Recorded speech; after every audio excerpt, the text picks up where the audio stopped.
Hi, welcome to Learn Image Processing using MATLAB for beginners. In this lecture, we talk about the high pass filters, specifically the second derivative filters. So looking at the same figure we considered in the last lecture, if I have this image and I have an imaginary line passing through this high intensity point and this line, we have recorded the various intensity values across the pixels on this AB line. And these were the pixels that we had recorded, the intensities. So just to refresh, this is whitish, so this is 5, this is again 5.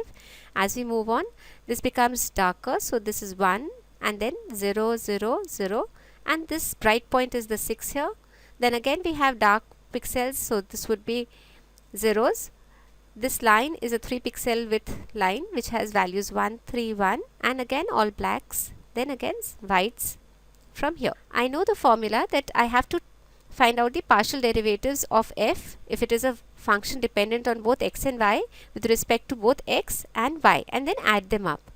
So the first order derivatives we found in the last turn. Now with respect to x, if I want to find out the second derivative, I have this formula wherein I say fx plus 1y plus fx minus 1y minus twice of fxy if I want to calculate the partial derivative with respect to x. And similarly, if I want to calculate the partial derivative with respect to y, I say fxy plus 1 plus fxy minus 1 minus twice fxy. So looking at this, now this is the intensity values, these are the intensity values that we had, and I want to calculate the double derivative values. So looking at this pixel, I will say if this is fxy, I will say fx minus 1y would be f5, fx plus 1y would be 4. So if I add them up, this will be 5 plus 4 minus twice of 5, which is 9 minus 10, which is minus 1.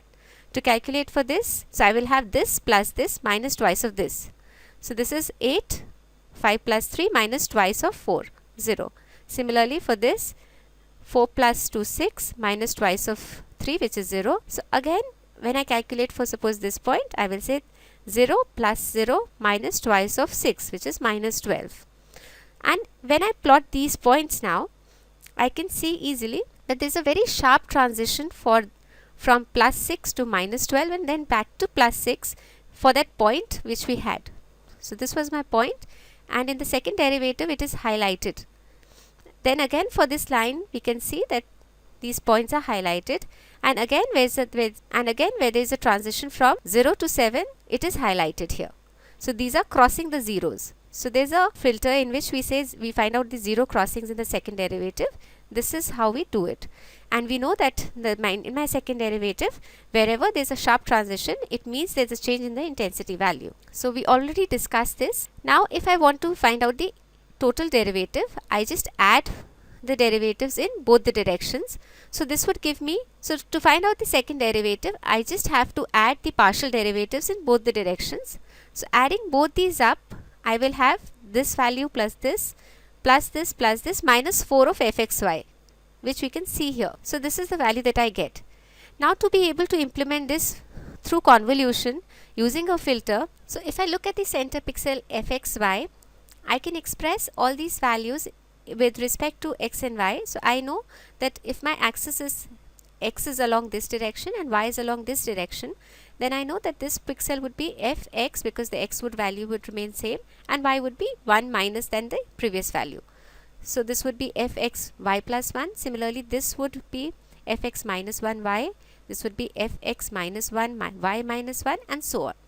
So these values, now if I want to implement this filter using this kernel, then I know that okay, my center pixel fxy should get the value of minus 4, so I put it here.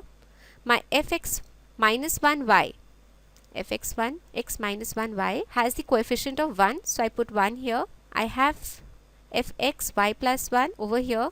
This also has a coefficient of 1, so I put a plus 1 here. If I look at this fx plus 1y, it's over here. It also has a coefficient of 1. And if I look at this, this also has a coefficient of 1. So if I want to realize this filter and I just assign these coefficients, these values, so I know effectively what am I doing is I am adding this value plus this plus this plus this minus 4 times fxy. So effectively on convolution of this filter, I am able to realize the Laplacian filter, which is the second order derivative filter. So if I have an image like this, wherein I have these pixel values of 150 which basically make up the background. I have a line of 10s, one over here and one over here, and I try to do the convolution of this mask on this image. So effectively what will happen is I will just put this mask on top of the center pixel and I will correspondingly do the mathematical calculations. So it would be this value plus this plus this plus this minus 4 times this value. So this will give me the new value for this particular pixel. Similarly, to calculate for this, I will say this plus this plus this plus this minus 4 times this. After performing of this calculation, I should be able to get this. Now in an image, I know that my range of intensities is right from 0 to 255. So anything less than 0 would become 0, anything more than 255 will become 255, and effectively I will have this kind of an image here. So you can see here that this is very sensitive to the lines that we had, and these are highlighted from the background very effectively. So let's see how we do this in MATLAB. So first I will just use this matrix. I will also use this mask that we have.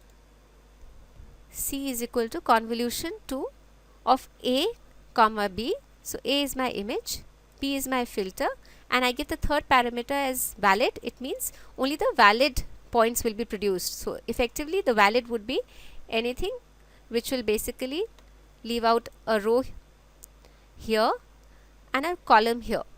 So anything between this, because if I want to apply the mask on this point, I know it's not completely fitting the entire mask. I'll be able to fit the mask only when I leave one row and one column from all the directions, and my effective size of the image will be reduced by effectively 2 columns and 2 rows. Apart from this, I can also realize the Laplacian filter. So again I read the circuit.tif. I create a filter. I say f special. So we have used average in the past. Now we will use the Laplacian. So you can see this is the value that we have of the Laplacian mask.